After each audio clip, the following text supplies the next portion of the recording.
It's time now to review headlines of today's newspapers. Now, Mr. Steve, take it away. Thank you, Sheito. We go straight into it with our sister newspaper This Day on Saturday, where the lead story says Osun State comes alive as appeal court restores Adeleke's mandate. And the riders say, join hands with me to build state. Dancing governor tells Oyetola. Dancing governor. Court grants Obi Atiku permission to serve petitions on Tinubu through APC. Okay, two interesting stories there. The big one, of course, being the celebration for the dancing governor, Nuruddin Jackson Ademola Definitely Adeleke. A time for him to show us his dancing skills. And then off the top there, I'm seeing a story that we already touched on today. Yes, on the window, CJN traveled for medicals. Never met Tinubu, says Supreme Court, which we treated already during, what's it called, at the week that was. And I think that clarification is necessary so that you can, douse tension and restore, hope, in people before they start, putting two and two together, like you said, it becomes a catch-22 one way or the other. But this, you can bet it won't end here. Of course.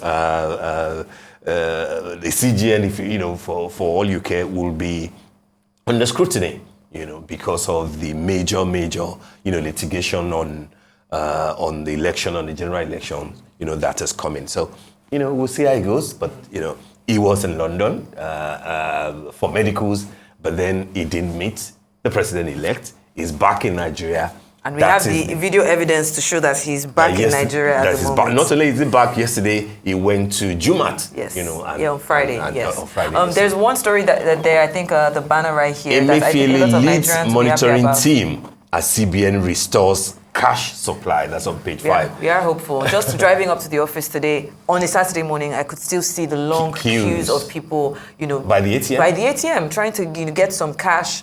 And, it makes you wonder how long this is going to last. I think the important thing, first and foremost, is the fact that the governor of the CBN, Emefiele, has apologized, to Nigerians. Apology might not be sufficient. It's one in acknowledging the fact that you didn't get certain things right, even though you had the permission or the approval of the president. The second part is to say, we know that there are good areas, curbing, vote buying. We have had little of kidnappings and etc.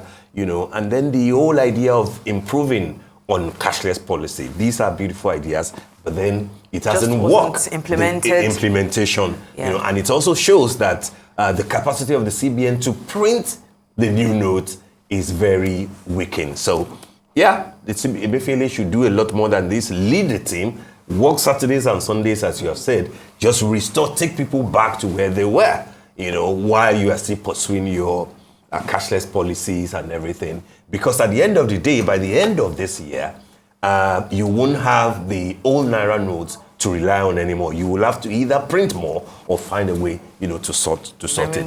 If he's still the CBN governor by then. Definitely. Okay. Right, last but not the least, Fintiri.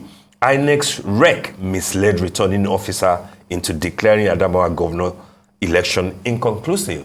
Adamawa is about the only state, left now between Fintiri, the incumbent of the PDP, and Ajia Binani of the APC. Who would have been our first female? Let us just have Fintiri says, as at the time that you declared it inconclusive, I was leading by 38,000 votes. There was no point because my votes that I was leading with, were more than the rejected votes, which is what the Electoral Act says. At this point, we have to look at why it was declared inconclusive. But my fingers are really crossed because this would have been a history-making moment in Nigeria. But then because she would have been, like Demi Tiaba, who had to step in as, a female first woman governor in Anambra at that time. Yes. Binani would have been the first elected. And it will be that. But again, fair is fair. Let's see what INEC comes out with. If it is Fintiri, it should be Fintiri. And if it is Binani. I think we should take one more paper before we round it off. Would that be The Guardian? Which one will you like? Okay, let's start. Let's just do The Guardian. The major headline here says, onslaught against PDP dissidents splits NWC members. Okay. Of course, PDP is struggling, as you know. Who are the dissidents? You know that just was it yesterday or Thursday? About 4 people were sanctioned by the PDP.